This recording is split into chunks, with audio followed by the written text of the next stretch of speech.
wonders. Sometimes they don't really work out. Yeah, it's going to be really interesting to see, especially where FLICKR goes with this jungle pressure. We don't expect to see too much happening in the mid lane, but between something like a Kindred and Taric, where you are able to engage, it's going to be really interesting. OMG, 加油！无论不灭，痴心不死。老人间，加油！ We've got our Gyos coming in from the community there. And a good amount of Gyos on both sides. I don't feel like there was a one-sided Gyo there, which is good to hear. But here we go. LGD against OMG. Both teams technically with playoff dreams alive. OMG currently in 8th place. They're looking to maintain that spot. LGD, they cannot drop a single series if they want any hope of making playoffs. Yep, but again, this game is going to be pretty much a journey for all of us on how this OMG comp pans out. Again, you do have the Q from Kindred to go with that Dazzle coming out from Taric, helping you land that stun, and the slow coming in from your Kindred W will also be kind of an interesting interaction to set up that Taric CC. So I want to see if OMG commit to playing around their bot side, because OMG in the past we know have been all about setting up ganks top, then bringing FLICKR on bot early and using the pressure that they can generate themselves into playing into the enemy jungle and playing for these Drakes, not necessarily looking for ganks in bot lane.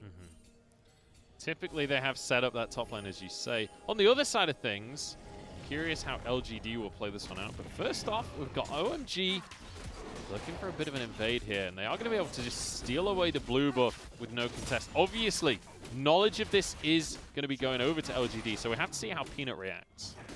Yep, and right now seeing Kindred Runes going press the attack, which, of course, very strong in lane. And Nimbus Cloak just pretty much standard on every 80 carries a secondary rune ever since it got buffed and how strong it's been. So we are going to see the map split here as FLICKR has to go back into LGD's jungle. He knows that we're going to see Peanut in his top half, which instantly goes back to what you were just saying. Usually we see FLICKR focus on the top side to start things off. And the way that this has panned out so far, that actually goes down onto Kahlua there in the bottom lane. But the way this has panned out means that he might have to change his starting strategy. Well, and again, they were the one who initiated the trade side, right? So they're the ones who wanted this. And when you look at the top lane matchup, Wukong against Ornn, two just very beefy top laners, this is going to be a lot more of a bot-centric game. So I do like the split map coming out from FLICKR. See how he's going to do with the back of that one. But Peanut as well, he's going to have to see what his game plan is here for the early game, as he's got his 2 buffs. Now he'll be returning to his own side of the map. We'll see where he's going to focus, because LGD, we've talked a lot about OMG's win condition, how they're going to try and achieve that. LGD, this is going to be a very weird game for them. How do you think that they can play out this early game to find themselves some advantages? Well, typically when you have something like Bard, right, it is about either, one, that roam pressure with your tunnel, or you can even have Peanut, like, lay and wait once you're level 6 to set up that Tempered Fate and then bring him in the lane, but it still is a lot more of a mid-late game-based team composition when we have things like the Ornn and the Corki. And we talked about it's going to be very tricky and very execution-based coming to those team fights, and I feel like the fact that we highlighted Killua this series is very fitting because his Tempered Fate's really going to have to be on point. Yeah, Killua going to have to set a lot of this up for his team. As you mentioned, the Tempered Fate, but also if you can find the stuns at the right time as a Bard, you can completely change the face of a team fight. I'll have to see how he'll do in the later stages. But as you rightly say, it's going to be a little bit later on that LGD really come online. Importantly as well, oh, I can't believe that hit actually. Cold with a nice little stun there. Wolf gets to just get a few free hits onto Kramer as well. But importantly for LGD, level 6 is going to be a huge spike for them. SMLZ stunned up. Nice little trade with Killua. He can just jump through the wall. That was pretty cheeky. So I was like, what is he doing? I don't think they win this like long-term trade. And yeah, he doesn't need to. He doesn't need to. He could just skedaddle out of there through the wall. I love it. Now up towards the top side here. Curse struggling a little bit on the Wukong. This isn't the first time we've seen struggle from Curse in the top lane on Wukong in the early game. To be fair, though, this one is more expected. He has to constantly play safe and be wary of a dive if Peanut wanted to look for that, and the wave was, you know, stacking from Lies. So he's going to fall a bit behind, and we've just seen generally over in the LPL, a lot of these Wukongs do fall behind in the early laning phase. So I'd say it's pretty expected. Well, he's fallen behind to start with, but FLICKR wants to make a change to that. Lies uses the Searing Charge pretty early here, and he knows something's up because Curse is chasing pretty hard. Lies Forced to flash as Hacker goes in there. Will walk away with his life, though. Yeah, does get Lai's flash, so he's going to have to play the lane a lot more defensively, but that was very, very aggressive for Hacker. And I think maybe just opting to try and force a flash. Because I don't know if they ever get the kill anyway, even if he flashes, but maybe just playing the mind games, trying to force that summon around. Now we see SMLZ just going to be able to catch this wave fine, and LGD going to be the ones to get on first straight. Very nicely done in the bottom side. Obviously, Misfortune very regularly will get the priority in the bottom side. And because Hacker went for that top lane gank, the Dragon is open. Yep, you also have a range versus melee matchup, you know, with these supports. Of course, Zilean is not a champion who really wants to start influencing the map until later stages of the game. He gets in those utility items, the GLP, the Twin Shadows, things like that, where he really starts to come online. I'm not going to lie, I'm getting really excited now. Just watching Kindred in this bottom lane. As an ADC main, I really hope that this catches on. Kindred is such a fun champion to play and to watch. We'll have to wait and see if that's going to be the case. Kramer on the other side doing a decent job. He's going to be about even in CS. But I want to look towards the mid lane because Ancon's playing Zilean. Now, this isn't something that we regularly see at all. And when we do see it, typically it's been the support role. So can you give us a bit of a refresher on how Zilean operates and works as a mid lane? I mean, we don't even see it in the support role in the LPL, right? That's only abroad. Here, it really is only picked by Zhao Wei, formerly known as Twyla, but in my mind, Zilean's a lot more of a kind of neutralizing pick to the enemy team composition. You're not playing for early laning phase. You're just looking to clear out the waves. And once you do get into the later stage of the game, you get 5 points into that bomb. Clearing waves is gonna be very easy. And your job is to just be an annoyance to the enemy team comp with things like the GLP, the Twin Shadows that we talked about, the stuns coming out from your double bomb, and enabling your teammates to do well. Kramer's moved up to the top side here. Blastcone means the Hacker and Cole get out, but Killua once more. He wants to go for this fight. Hacker on the front line. He's just burst on down, but the Cyclone through onto 4 members. A stun from Cold as well. Icon's just arrived, but there's just no damage available. Curse can't do anything. He's going to be slowed and surely finished off as well. LGD with 2. Yeah, just really interesting coming out from OMG. They, of course, have no early damage except coming out from this Olaf, and SMLZ stayed in the bottom lane, so not quite sure what they were thinking. Rift Herald isn't even up yet. We just had a Rift Herald fight with no Rift Herald. I don't understand. Yep, and OMG ran right into it, so... Hey, if you're LGD, you take that, so... SMLZ, as you rightly said, stays in the bottom lane. He's going to be able to farm up. Lai is his TP down. See Kramer having to recall up to the top side here, but you'd expect him to stay. Ooh, Killua stunned. Still gets the magical journey, though. Yep, and this is going to be really big for LGD, especially with Yuki. Does look like he's going to go towards that mana-immune build, which we have seen a little bit abroad. We saw it over in the LEC, and it is a kind of stronger flat-out 2-item power spike than your Triforce IE because of the, ever since the mana buff to Presence of Mind, that once you get the Mirror Mana, the AD you're going to get is really insane. It's absolutely disgusting. And I mean, when you do hit that 2-item spike, expect Corki to be absolutely obliterating people. A lot of people, I think, consider Corki to be this late-game carry, not with this build. Which we also need to remember, 2 parts to it as well, is the fact that 1, it is much cheaper than Infinity Edge, and 2, just the extra mana for Corki is always nice since your play pattern is very much around spamming things like your rockets once you get post 6. And Yuki, we have to remember, got those first 2 kills. So the build that he goes for is going to be completed a lot earlier than you would expect. So Yuki, a lot of the pressure for this win will be on his shoulders when it comes to these mid-game fights and forcing this advantage any further. And it's nice to see that LGD are doing kind of what we expect them to do. When you have something like a Bard, it really is more about roaming around the map. They're going to be able to set up for this Herald first, with Lies being able to walk up, and of course Yuki already at the Rift Herald as well. Curse, in the meantime, gets some free time to himself in the bottom side. We have to see how many plates he can get for himself, because he essentially has to answer for this Herald. Kramer going to be given the Herald for himself, and he'll take that up towards the top side of the map. And I don't think Lies is going to get all too much done down in the bottom side. I think he'll get 1 plate, or not Lies, sorry, Curse, because Lies is now arriving there.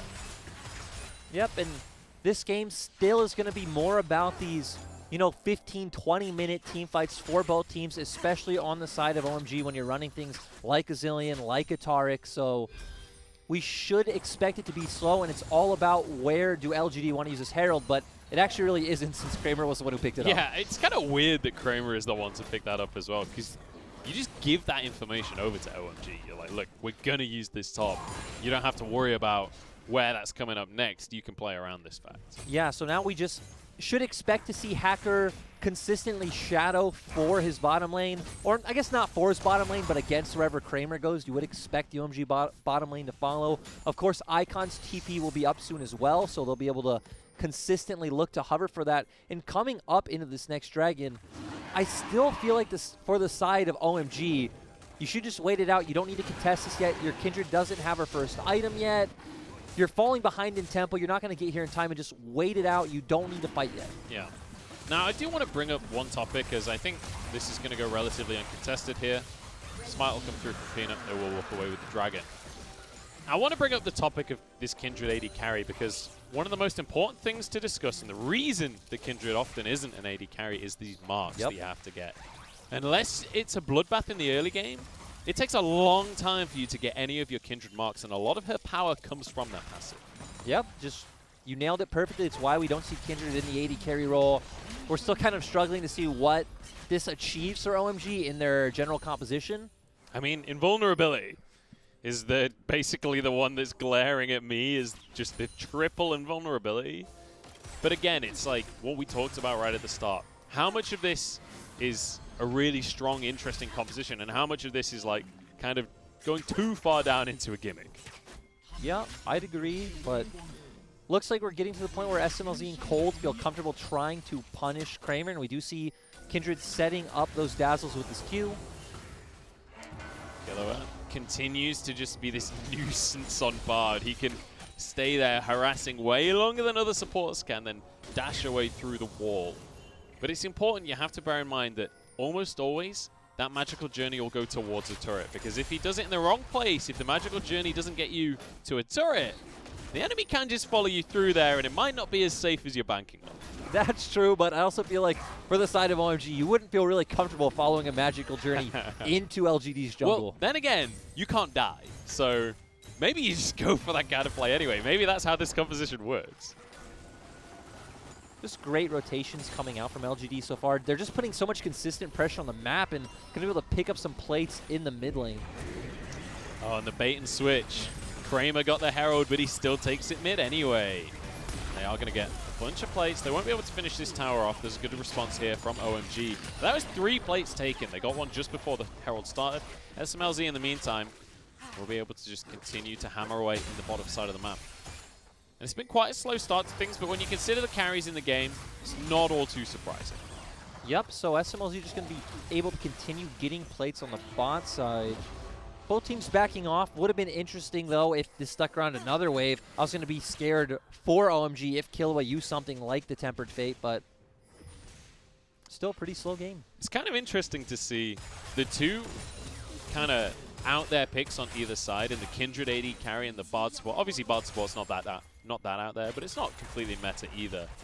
These are the two guys that used to duo together. Yeah. That might be something that, like, maybe this has come from the same kind of, you know, the same background here. They used to play on Rogue Warriors back in 2018, and this was a roster that actually had a lot of success. Like, they finished the regular split in first place, went into playoffs, got 4th, did the regional finals, got 2nd. Like, this was the squad with Do and B as well, and they looked amazing back then. Yeah, it's really interesting to kind of highlight that they're both the one with weird champions. Again, Killua never really known as a Bard player, but thinking back, he does have that pocket pick Fiddlestick, so he is still a player that can pull out more obscure champions. Yeah, and you'd expect him to be on these slightly kookier picks, but I mean, as you rightly say, Bard, not that out there. And I feel like Bard as a champion is kind of coming into the meta a little bit. We've seen a lot more Bards in the last couple of weeks than we saw the rest of the split.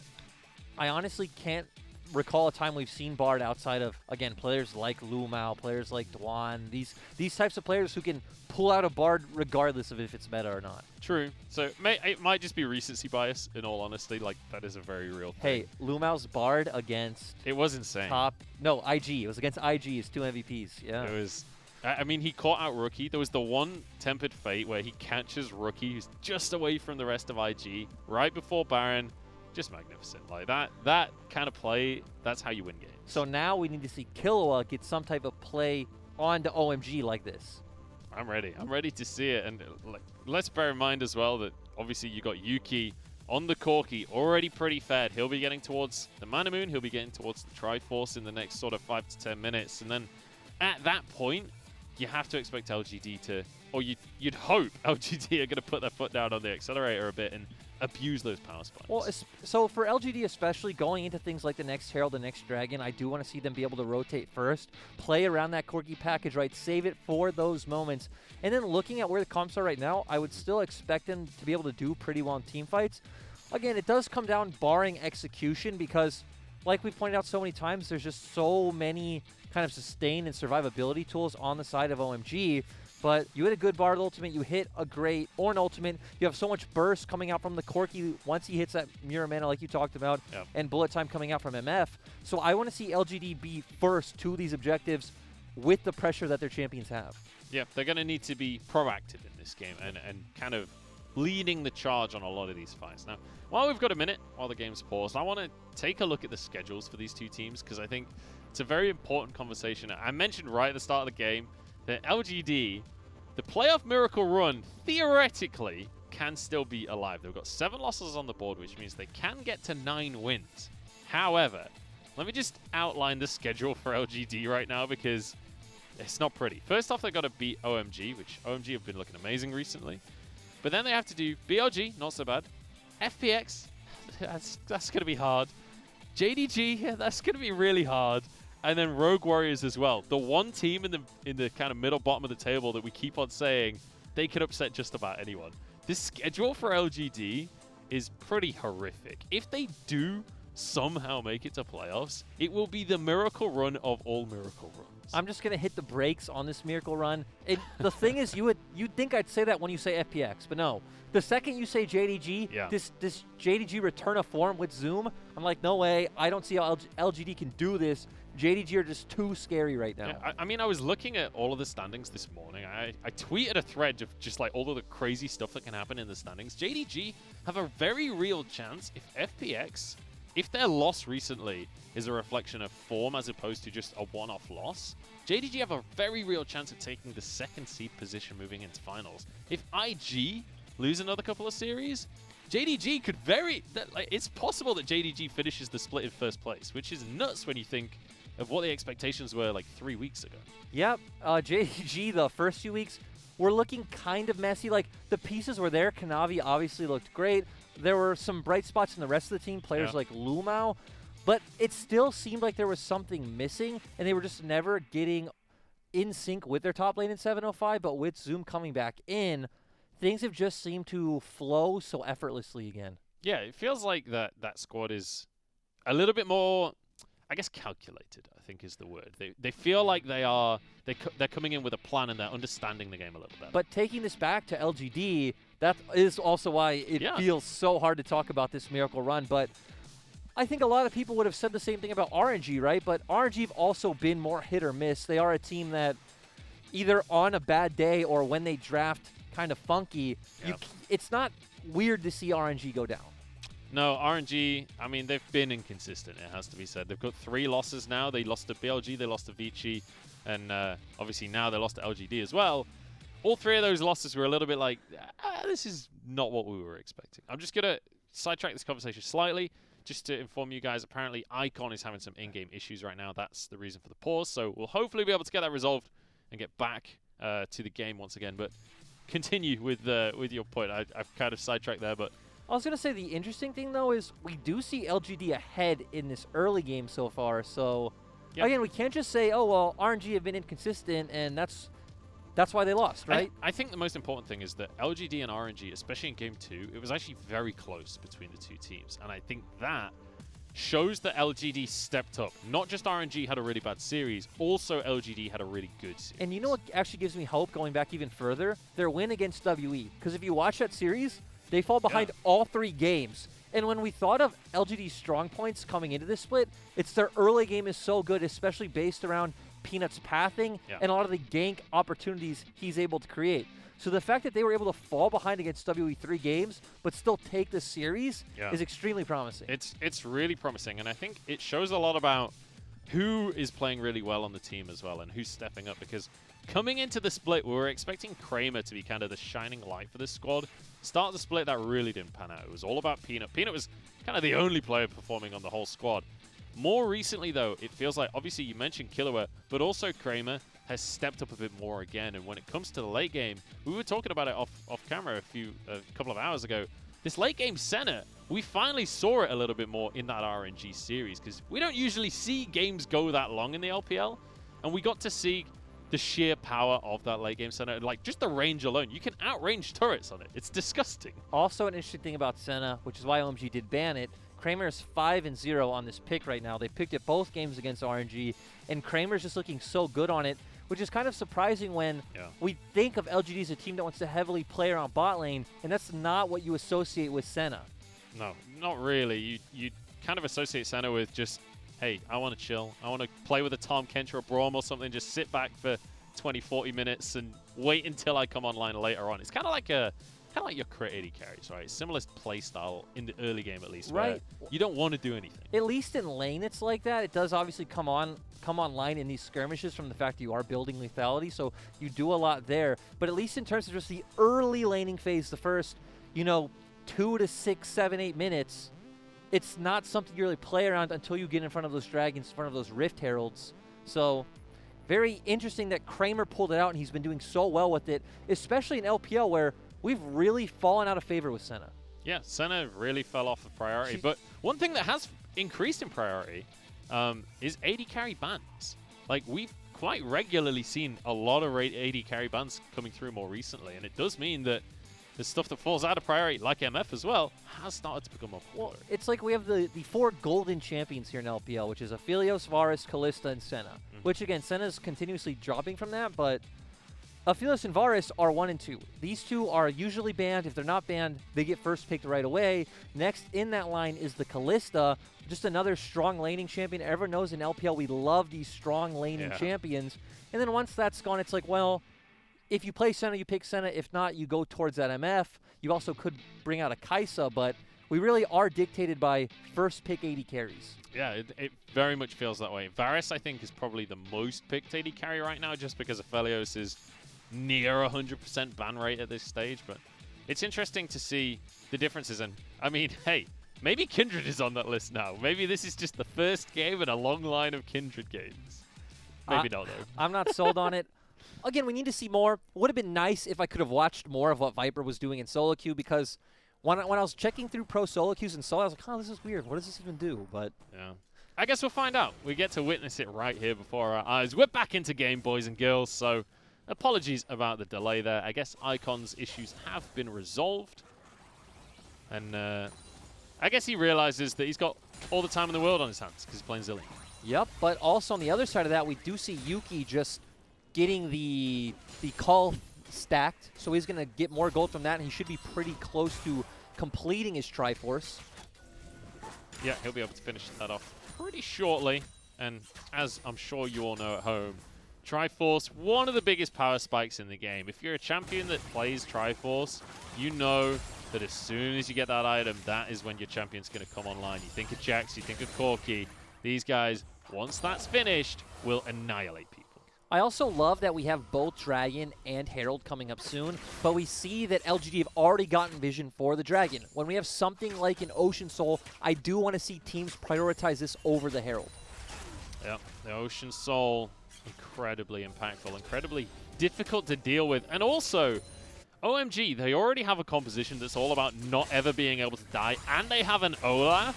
If you can get an Ocean Soul on top of that, it becomes basically unwinnable for LGD. Ooh, Tempered Freight from Killua. Didn't quite get the turret, but the stun's there. This is going to force the Chrono Shift, but in comes Curse. Knock up onto Killua. Yuki's arrived as well, though, and Curse goes down to the Cataclysm. Caught in the bullet time. Valkyrie forward. No auto from Yuki, though. He cancelled it. Now he's stunned. Icon doesn't have a ton of damage. The Flash Force from Yuki. I think this fight is all but done, but very nicely played. Icon forced to flash as well. Nice little engage from Peanut there. Yeah, great for him to follow that up. Now LGD should be the team to get Dragon, and that was just a nice play coming out from Killua to start all that off and ending up with a great pick on the Curse, but SMLZ, where are you going? SMLZ, I guess he wants to contest for this. The rest of his squad is on the way. Hacker potentially wants to try and contest. Peanut, flash for, he's going to be low, and in comes SMLZ for the kill. Lamb's Respite to keep everyone alive. Now the Cosmic Radiance as well. They're completely invincible. Yuki goes down, Lies flashes away, but Kramer's left alone. He's forced to flash. Kuss going to chase that one out as Lies tries to get through the magical journey. A reckless swing finishes him. Kramer, desperate to escape. He's going to be chased down. Curse gets that one. OMG cannot die, and it turns around the fight. Yeah, we actually saw how that composition works out. SMLZ using the Lamb's Respite just to buy time for all of his team to get there. They all group up together. Cold gets a Cosmic Radiance on top of pretty much everyone. And, you know, that's all she wrote. That was magnificent. The Lamb's Respite, and then the Cosmic Radiance starts coming down while Lamb's Respite keeps him alive. Oh. I was even going to say coming into this Dragon, I was like, man, this is so hard for OMG to execute because I don't know how you're going to get this Taric ultimate onto every member that you need to, which it really especially needs to be onto Hacker. And then as well, you need to have Icon and SMLZ following up in a good position to also support him. And again, how are you going to be able to just position like that freely against the comp that LGD have drafted with Bard, with Ornn? Yeah. But they still executed perfectly. And a lot of it was SMLZ kind of face tanking here. Yeah, and just setting it up so well with that Lamb's Respite like you talked about. But then Colt's ultimate coming in at the perfect time, getting on top of everyone. Hacker not even in the fight, but Lies and Killua flashing out. Not Killua flashing out, but running towards Hacker. And then they're able to just pick up the kills they need and gets them the Dragon. LGD aren't on Soul Point. And Kramer went all the way around to get to Tribrush to get to his team. By the time he arrives there, the team's already dead. They're already rooted, and he realizes that he's completely doomed. Maybe should have just run straight to the tier 2 there, but now things have kind of swung around a little bit. The gold going to be even once again. Bear in mind, LGD were ahead before that. Now, not so much.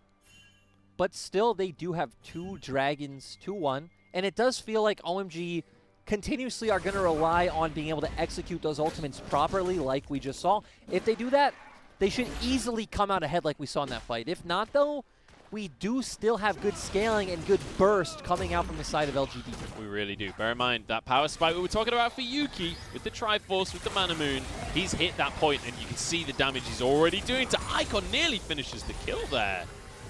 And that is exactly what we're talking about. Tempered Fate doesn't quite land. In the meantime, Hacker's able to grab the Rift Herald.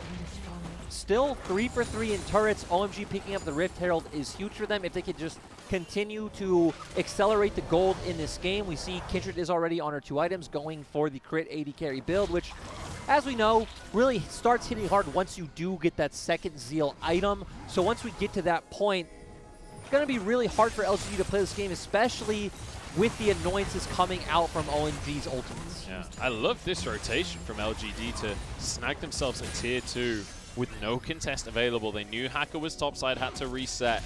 Great vision set up in the bottom side of the map, and they're rewarded with a tier 2. It is a nice injection of gold into their pockets, but ultimately longer side lanes doesn't really do much for either comp on either side, so just going to be a nice bit of gold to get LGD closer to the items that they want. Yeah, get SMLZ a little bit closer as well. I've been trying to keep a look on the marks. He's still currently on 0 marks on the board.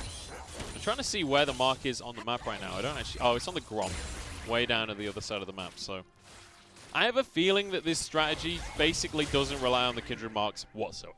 Well, doesn't look like it at all. Like you pointed out earlier, it does seem like the more important focus is that Lamb's Respite. But going into further objectives, I feel like both teams just want to kind of handshake on side lanes, group up mid, and then it's about can Killua hit a nice Bard ult so they can separate the members of OMG, being able to layer all of that sustain and durability. If they can, they should be able to win. So I want to see if LGD can find picks when you have things like the Jarvan and the Bard. Yeah. We mentioned it before. Now that they're getting those ultimates online, getting some items as well, they're the ones that need to start to force the issue. Especially, we mentioned the 2-item spike for Yuki in the mid lane, but Kramer on Misfortune, when you finish the Infinity Edge after the Essence Reaver, it's a huge power spike. Along with level 11, your bullet time really starts to shred through the enemy team. Yep, just tons of burst coming out from the side of LGD. And now it's going to be about where it doesn't feel like you can necessarily push out your side lanes against Wukong. That goes for either member, Yuki or Lies. But still, Zillion's not the type of champion that can go into a side lane, so you should always have an avenue of LGD to play around by pushing out whichever side lane Zillion's not in, and then roaming up first while someone on OMG has to go and catch that wave. Going to be able to clear the top lane tier 1 here for OMG. They might be caught out elsewhere though. SMLZ going to be forced to use the Lamb's Respite incredibly early in this one. The Cosmic Radiance chained once again. SMLZ though, still getting very low, forcing Killua away. The rest of the teams arrive. Ragnarok coming through from the side of FLICKR. And they are going to disengage from the fight. So all of that stasis used, that was 4 ultimates from OMG. Yeah, it does. And looking at how that fight went, does kind of seem like OMG's comp is like a one-hit wonder, sort of, where once those ultimates come out and they don't have them anymore, it really is hard for their comp to keep up with the fight. But jumping right onto Baron with Olaf and Kindred, you're going to do it so insanely fast. Yeah, but obviously LGD are here to contest. I think they're trying to bait and get Curse a bit of a flank here. He just got the tier 2 on the top side. Obviously, the charge happened during that last fight. We're going to see Peanut slowed down by Icon. They really want to keep going. The ults aren't available, but Chrono Shift will be coming up soon. Curse can't quite find a way in. Peanut dodges the stun. An aggressive posturing from both squads here. It's because this Ocean Drake is on the map. Yeah, but still, we don't have consistent engage coming out from LGD with the Call of the Forge God being down. You only do have Peanut, so we will have to jump into a pretty dangerous position if they do want to get on top of OMG. But still, LGD are picking up the Ocean Drake right now. Yeah, they're going to be able to just get that one. Yuki happened to get it. In the meantime, Curse has been found on his own. Does have the flash available. In fact, he's not going to run away from this one. Yes, he is. I changed my mind. He will flash away in the end. Killua, magical journey to the rest of his squad. They don't want the fight. They just want the dragon. Yeah, I was going to say, it's actually pretty dangerous by LGD to chase Curse. We do have every member of OMG ready to just follow up on that, but still good that they were able to disengage, and now they are the ones on Soul Point. Ocean Soul will be so massive for this team. Again, if you are able to kite out these initial ultimates from OMG. They've got to try and bait those ults out and force the fight afterwards. But we saw in that last one, OMG aren't actually afraid to fight without ults. Yeah, OMG are still winning the fight, and like we talked about, this is kind of a bit of a learning experience for all of us with how this comp will interact with LGD's comp throughout the game. This is such a weird comp. I still can't really get over it. I love it. The Kindred ADC, but the triple immunity, the fact that you just can't die. I'm excited to see how the late... I really hope this game goes a little bit longer, so we see lots of 5v5s back and forth. It's going to be really interesting, too, to see it transition from early game, where it feels like the main focus is keeping Olaf alive, to late game, when it is going to be all about that Kindred, to where it's like, well, with the Lamb's Respite, the Taric ultimate, and the Zillion ultimate coming out, even if you're the only one who stays alive that whole time, you honestly might have enough damage to just kill all of LGD yourself.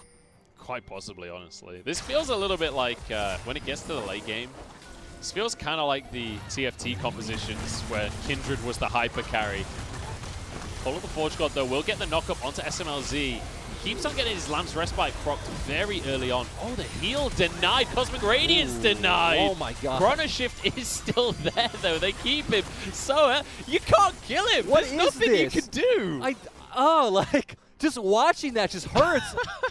Can you imagine playing against something like this? LGD on the brink of tears after that one. Because, I mean, literally SMLZ completely caught out. But let's think about the positive for LGD. That if they can force something like that when the next dragon is up, and OMG have to recall, have to disengage, you're going to easily pick up a 4th dragon for yourself. Curse is out of position here. Blast Cone will keep him a little safe, but Lies has found himself a flank. Forces out the Cyclone. But obviously Dragon not up, so they can't really do too much with that. Nope, and LGD realized we did see how quickly that OMG were doing Baron before, when you have Taric for that sustain, a Kindred and an Olaf, so having to peel back off towards top side, making sure that OMG aren't doing that. Look at this build from Kindred. Obviously we don't see Kindred AD carry often, so I want to highlight what's going on there. We've got a Static Shiv as the first Zeal item. Static Shiv is a pretty rare Zeal item these days. And then also going for a Last Whisper 3rd. Very early armor penetration. Yeah, I don't really know what to make of it. Again, this is not something we see too common. Gonna give you a bit of trading power with that Static Shift from the Lightning, but that's about it. Even if you're going to go for the like static items, typically you go for the rapid fire first into the Shiv. Shiv used to be the first item like years and years ago. Probably the last time we saw Kindred ADC as a thing. You don't even see Shiv too much in general, like even after rapid fire anymore, right? It's more about things like Hurricane and Last Whisper quite often. Phantom Dancer, things like that. Okay, sorry, why did I say Last Whisper? Like, what is he talking about? I mean, they're both blue, so we'll just go with that. I mean, we are seeing the Last Whisper as the second item. Just no rapid fire. Either way, weird build, weird champion. I'm all down for it, you know. Let's go SMLZ. Show me how it's done. Killua, in the meantime, again, he's on the Bard. He can be very precarious with his positioning and get away with it. Similarly to SMLZ on this Kindred. We're going to have a lot of people that look like they're in a really rough spot, and actually it's kind of okay. Yep, and we're just, again, waiting for that Drake to come up, and heading into that Drake, I really want to see LGD be the proactive ones looking for a pick. Ooh, stun onto Kramer. Not really follow it up, though. That's one thing about this composition. You don't have a ton of follow-up unless Curse is there. You don't have any real true engage, because even Curse running straight at you, right, you can anticipate that. You can kite that out, you can run away. So it's really going to be on Curse getting a flank, or LGD running into you, which great for you. LGD with the Ornn, with the Jarvan, definitely wants to run into you. Yeah, for sure.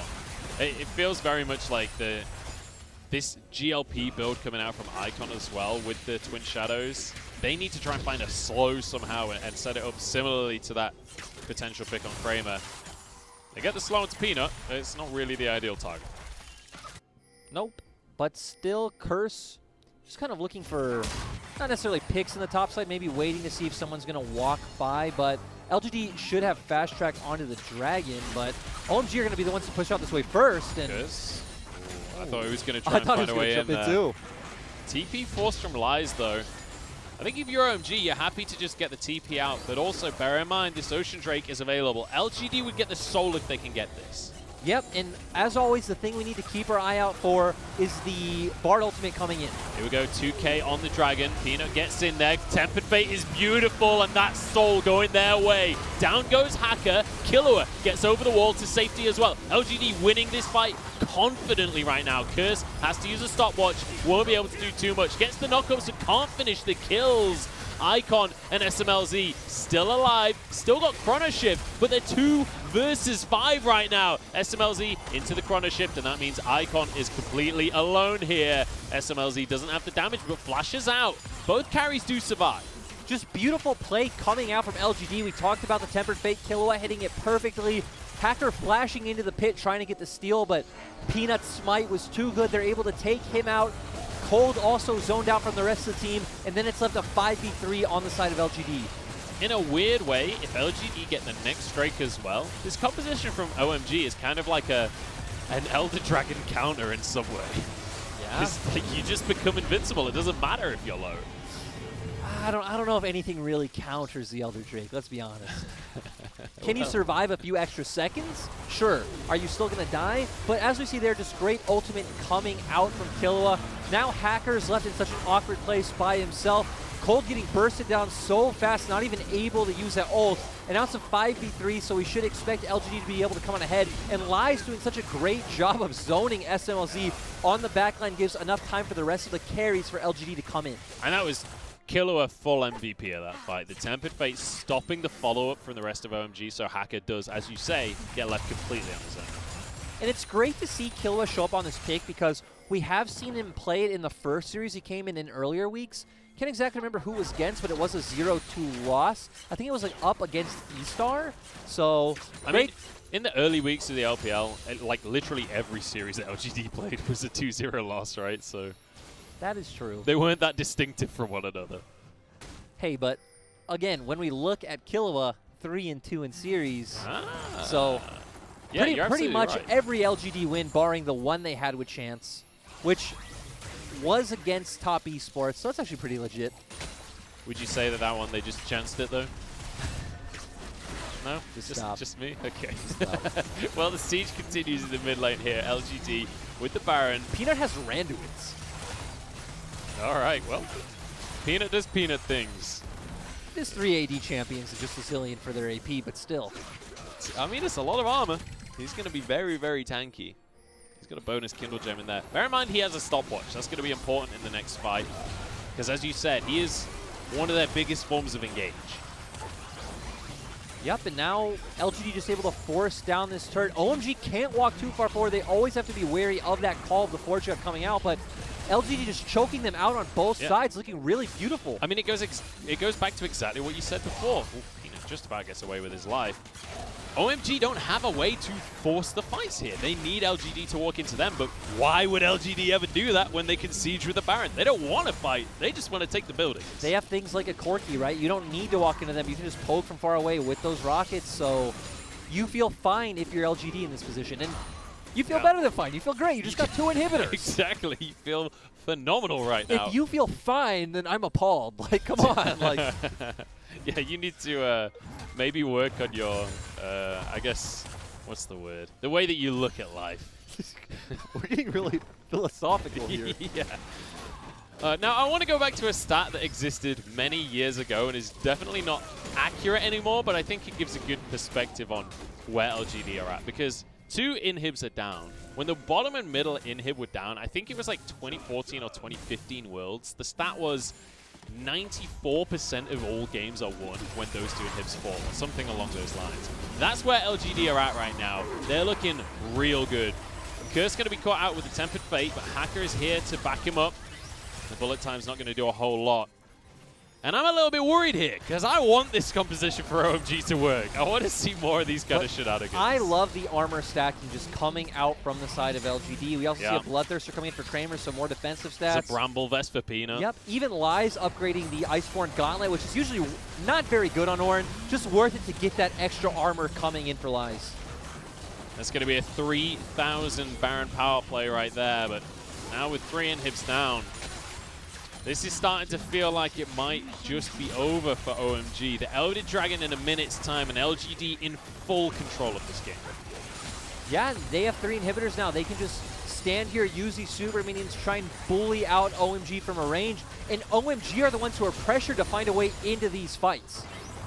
And when you look at this OMG squad, it's all about the late game. They're not going to be allowed to get to that late game. Curse has found a fight, though. He's onto the back line. Call of the Forge God comes through. Peanut just disrupting everyone. Curse finishes off Kramer, though. That's a big kill to come through. Cosmic Radiance. Everybody's still invincible, but SMLZ has fallen. There goes Cold. It looked like a glimmer of hope, but you just can't beat the Ocean Soul, my friends. Peanut is going to happily tank up the whole squad. And LGD with supers pouring into the base. I think they're going to be able to finish this one off. Fantastic start to things. And this weird composition from OMG not working out. A couple of bonus kills, but that is going to be that. And OMG 1-0 down against LGD. Yeah, looking so good on the side of LGD. Killua especially great on the Bard.